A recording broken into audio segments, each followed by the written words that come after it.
So, ngayon guys, turuan kayo kung paano kumita dito sa Skybot. Itong apps na ito ay free earning guys. Ganito lang guys, wala akong ginagawa dito. Siya lang ang nagpipira. Ito yun, ang Skybot. Ito yung residual record ko, Maya.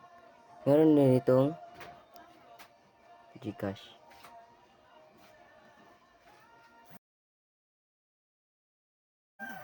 Dito na guys. Pwede na kayo kumita dito. At invite. Pag meron kayong ma-invite na isang tao. Sobrang lagal guys. Ito yan guys. Kung deposit naman kayo, click mo lang yung deposit. Here.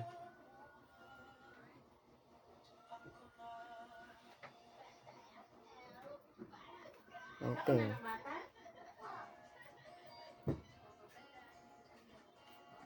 Maya yung pinili ko guys. Ito lang. Hindi kayong mag-online hanggang 7 days. Makakuha na kayo ng $5. Ito yung profit ko. Salamat na guys.